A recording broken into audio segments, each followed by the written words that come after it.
I've been looking at traps pretty much my whole life, and they're all pretty much the same. It doesn't really matter what brand they are. There's not a whole bunch of variations, and so I've been wanting to just try to build one for a while. So if you're thinking about building one because you think it's going to be cheaper or easier than just going and buying one, you're probably not going to find that to be true. But I would encourage anybody to build one just to see how it all works.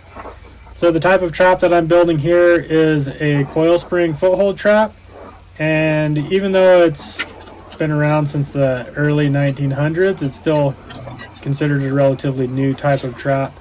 But it's interesting to see the different traps and the progression that they've had over the years and how they're used. So trapping isn't a new thing. It's been around since humans have been around. And it started with sticks and leather and rocks and different things, and that people would make contraptions to catch animals to eat. And you can see some of those variations on TV shows where people pretend to be lost.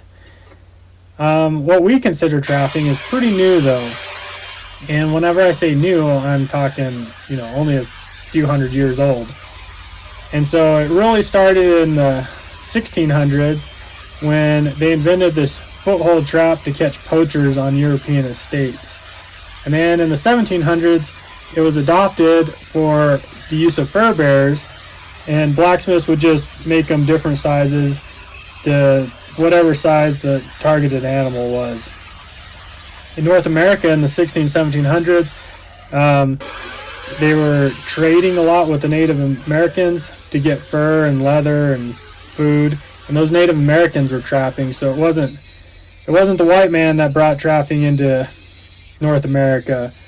But by the 1800s, they weren't the Native American way of mostly clubbing and their trapping. They couldn't keep up with the fur demand, and so European trappers started to come over, and they pretty much came to trap beavers because that's what the fashion industry was after. They were wanting to make beaver hats. And so in 1803, after the Louisiana Purchase, Lewis and Clark was sent out, and they went out in 1804 and came back in 1805, and they made about a 8,000-mile loop, kind of exploring, but also trying to expand the fur industry and the fur trade. So they're looking for more areas to trap. And after they got back, what started was the Mountain Man era. That's what we like to call it. And so that was from about 1810 to 1880. But really, majority of the trapping was done in 1820 to 1840. That was kind of the peak of it. And at that time, some fur companies were starting to pop up. So there was like the Hudson Bay Fur Company that had been around for a long time. But they got bigger, and then companies like the Pacific Fur Company or the Northwest Fur Company, the Rocky Mountain Fur Company, there was a whole bunch of them that just popped up because it was so lucrative and you could make money at that time. This is where you hear of names like Kit Carson, Jim Bridger, Jebediah Smith, and all those people that you think of as adventurers, and every kid wants to be a mountain man. Well, probably not every kid, but every kid from where I'm from. So everybody wanted to be a mountain man, and you just hear those names. But at that same time, you only hear of the famous ones, but there were about 3,000 mountain men in North America, and most of them you've never heard of. You probably will never hear anything of them because they don't have any record of them. But those mountain men, they carried between 6 to 8 long spring traps. And these were all hand forged because in the early years they didn't mass produce them, and so they're all made by hand. And you think 6 to 8 traps isn't very much, considering modern trappers, it's not uncommon to have 100 sets or more. But you have to think you're carrying all that stuff on a mule or a donkey or on your back. And so 6 to 8 is what the average mountain man carried. And they could weigh up to 10 pounds each. So they were pretty heavy, and they didn't want to carry them. So, they would just carry a few. Another reason why they only had 6 or 8 was because of the cost. So in 1826, you could buy a trap for $9. Doesn't seem like a lot, but if you convert that to today's money, that's $225 a trap, which would be a lot. And beaver pelts at that time were $3, and so that's $75 in today's money. And so I wouldn't mind $75 beavers, but I would not like to spend $225 on a trap when today you can go buy them for 10 to $20 depending on what you're looking for. The first produced traps were made by a religious community called the Oneida community. And one of their members, Sewell Newhouse, I don't even know if I'm saying his name right. I'm pretty sure it's Sewell. So he started making, he was a blacksmith, he's a pretty good blacksmith. He started making traps as early as 1826, but by 1952, the community was producing these steel traps. And they stayed in business a really long time, and they had different lines or qualities of traps, and they went by different names like Oneida or the Victor or the Newhouse. But in 1910, they had the highest production year of 7 million traps. And then in 1925, they sold the business to some employees to focus on other manufactured goods, and silverware was their most profitable thing. And you can still buy these Oneida or Victor traps today. They still produce them, so the company's still going under different ownership, obviously. But yeah, so they're still around. And trapping really hasn't slowed down. The reason why people trap has changed. The equipment's changed a little bit, not much, but the animals haven't changed. And so there's still money to be made in the fur industry, but it comes in waves with different fashion that comes around.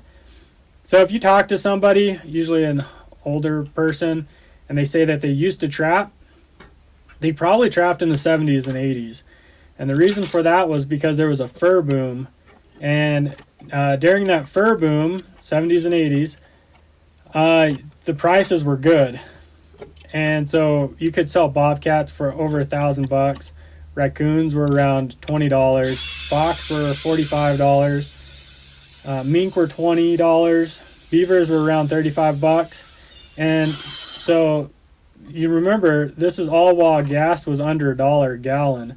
So you could definitely make some money. You can still make money today, but it's not as profitable. It doesn't change the reason why trapping is important for the conservation model. Trapping is used to manage populations, control predator species, control damage of wildlife, mitigate diseases, reintroduce populations into their natural habitat. And because of all this, we have a better environment today because of foothold traps. And you might think of trappers as a rough and tough mountain man, but it's not the case today. Trappers could be anybody. They're usually hiding in plain sight. They could be a doctor, a lawyer, or a banker, or a construction worker, or a farmer, or anybody else who has a deep passion for wildlife. And these people don't really portray themselves as trappers. It's kind of on the down low, and it's because of the negative connotations that anti-trapping groups have portrayed on the general public. And so even though they have a bad name, I guess, in the public, managing wildlife is still a very important role, and they produce an all-natural, free-range, organic, renewable resource for clothing, and it's still important. To some, trapping is considered to be cruel or inhumane, and those people have done a very good job of pushing their viewpoints on others. But it's just like anything else. Sometimes things don't go quite as planned, and things happen that make it look bad. So if you had never driven in a car before, and I showed you pictures of really bad car wrecks, and I told you that you could die anytime you got in a car, you probably wouldn't ever want to get in a car. So it's the same thing with trapping. People show the worst case scenarios, and usually those scenarios are people who are breaking the law, and so it just shows the worst side of what could possibly happen with trapping. But trapping is highly regulated, and it's safe and humane, and it's just a way to help out our wildlife and our wild places. If there aren't people around like me trapping, or if it becomes illegal to trap, then the government will have to step in and use taxpayer dollars to do the same job. Some states have outlawed trapping to some degree or another. These states are Arizona, California, Colorado, Florida, Hawaii, Massachusetts, New Jersey, Rhode Island, Washington, and most recently is New Mexico. And if you look closely at these laws, they still allow footholds to be used in research and government or by government officials. And that makes you wonder why the same tools that are used are deemed unfit for everybody else to use.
Now that we have our trap made, we need to go try it out and see if it's going to work.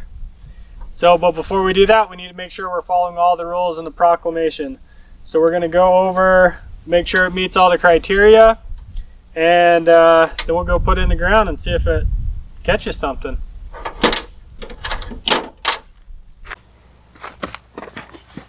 Okay, let's go over the requirements real quick for these traps to be legal. First thing it says in the proclamation is the jaws can't be more than 6.5 inches. I am at 6 3/8. Or if it's laminated like this, it can be 7, and I'm at 6 7/8. So I am barely legal, but it's still legal. Something that it doesn't say is that you can't have homemade traps. So that's legal. The other thing it needs is a trap tag. Got that. And obviously you need some kind of anchor system, whether that's a pogo or a drag or pieces of rebar. You can use whatever you want, but I'm going to run a drag on this. So a couple things that I don't like about this strap is how the pan sits. It kind of sits higher than I'd like it. If you look at these other traps, it's pretty much level with the jaws, all of these other ones. And so I would prefer that. Another important thing is to check the pan tension. And so you can use a little tool like this. Each line is 1 pound, and you want between, or what I like to run is between 3 and 4 pounds. And what that does is it makes it where whenever the animal steps on it, they commit. And so they're not just halfway putting their foot down, so they actually have to put weight down, and so you get a better catch. And so to test that, you can either run it like this, or you can open the jaws. And so this, whoop, that one's light. See, that's no good. That one needs adjustment. This one here, move this out of the way. This one here is right at 4 pounds, so that's good.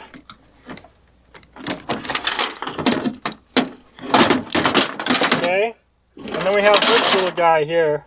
Look at the size difference. This is pretty small. Can't catch coyotes and stuff in this strap, but let's see what we got here. Sounds about 3 pounds, so that one's good. So here's my biggest complaint with this trap. You saw how those ones you push down, and once it got to that, it snapped. If you watch real close, when I'm pushing down, the pan starts to move. That one actually wasn't too bad. But this one has a lot of pan travel. You can't adjust it out. I just don't want to spend time with the latch there. I learned a lot when I was building this trap, and that was kind of the whole point of the whole thing. I figured out a whole bunch of reasons why almost every trap is the same. And so that was my biggest takeaway, is why they did the things that they did. And I kind of figured it out. So, drags. The most important thing for a drag is that you want some weight behind it, and you want it to be able to grab into the ground. Really, they're going to get tangled up in a tree or something usually. But you don't want a short chain where when they're running, it starts to bounce. You need 8 or 10 feet of chain at least, and you need some weight behind it. So here's one that I made. Here's another style that I made. They all work good. This one is ginormous. I figured since I was the biggest trap you can legally have, I might as well put a big boat anchor on it. So, like I said, I don't really like this trap, but we're going to go see if it works. There's no rule that says that you can't make your own. Okay, let me show you where I'm going to put this. Right there under that log. And so you can see here, we're in the saddle. And so it's a low point. To follow the rules, we have to be 100 feet off the road. That looks like a road up there, but it's not. That's just a pipeline. And then this is a pretty natural travel corridor because it's the low point between up there and over there. And so everything's crossing right here. And so what we're going to do is I'm going to, and I don't even know, I guess this would be kind of like a modified flat set. I'm going to bury the drag under the log, put my trap on one end. Usually I do 2 traps on these. Put some bait underneath, so it's not quite, it's just big enough where they can't roll it over real easy. They could if they wanted to. And so we put some lure on one end, pea on the other, and so the idea is that they're going to be circling this, trying to figure out what's going on, and they'll step in the trap. If you wonder why I don't use earth anchors very often, it's because of this right here. It's just solid rock, not very deep, so drags work pretty good. Not ideal. I would love to just trap off the roads, but you can't do that in New Mexico, so just got to play by the rules.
Okay, and there you have it.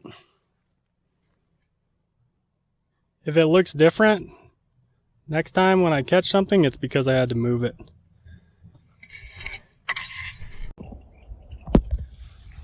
This means it looked different than the last place because I came to trap some beavers for some people. I actually pulled out 5 beavers out of this, and they're having problems with some more.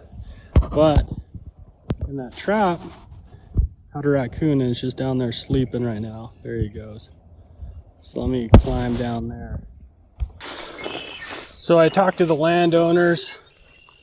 They said they have a problem with the beavers and not with raccoons.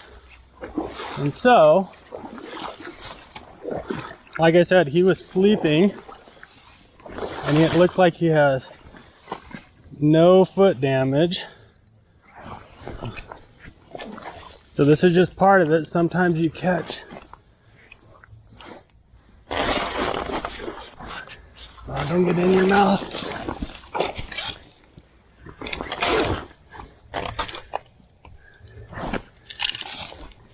I know, little guy.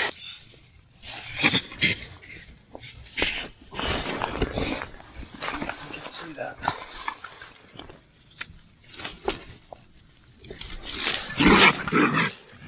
So you can see, oh, he's trying to get me. No foot damage.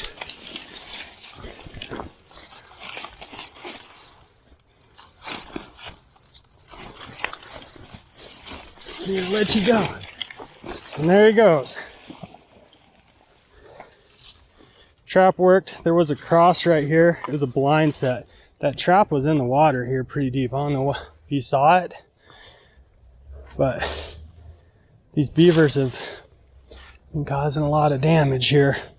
Sometimes you catch what you don't mean to. That's the good thing about these. Doesn't really cause any damage. You saw no foot damage. So I'm gonna clean up my mess here and move on. Well, I had a trail camera set right here and I think it fell in the water. That's not good. It was right here. Wherever it is gone. Holy cow. A beaver ate the stick my camera was on. That is ridiculous. Now I gotta find it. What in the world? This water's deep. I didn't do a very good job and it's getting dark now. So they're trying to put a bridge in right here and the beavers keep backing it up and they came in here, we trapped the beavers out of this, and then they knocked this out with an excavator, and just a couple days later they had it built back up. And so now we have some beavers up here, so that's what I'm working on. And I moved the trap just because this is a different direction than where I was trapping earlier, and so I just pulled that line, brought it over here, and tried it on beavers. Why not? Oh, there's a bunch of ducks landing in there. So, yeah.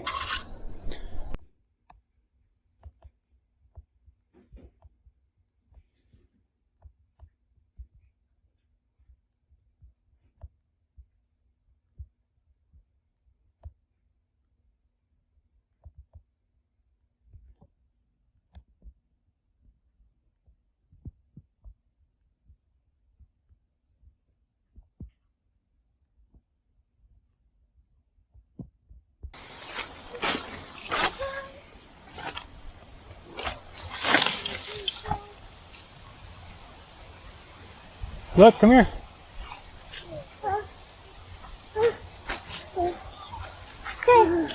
Did you see it? Yeah. We can't leave it to real life one. Real life raccoon. Yeah. This might be the thing that's been eating your chickens. No, it's not. I saw a box. You think it was a fox eating the chickens, or you think it was this eating the chickens? Both. Maybe both of them? Yeah. Look, do you see how his foot is in there? Yeah. Do you see how it's not really hurting him? It's just holding him there? Yeah. Oh, he's standing up to you. So, these traps, you can see we're just by the horses. Hey Reed, these traps don't hurt the animal. All it does is hold them. Then why doesn't it snap it super hard? Who's that? Yeah, I heard that. Who's this?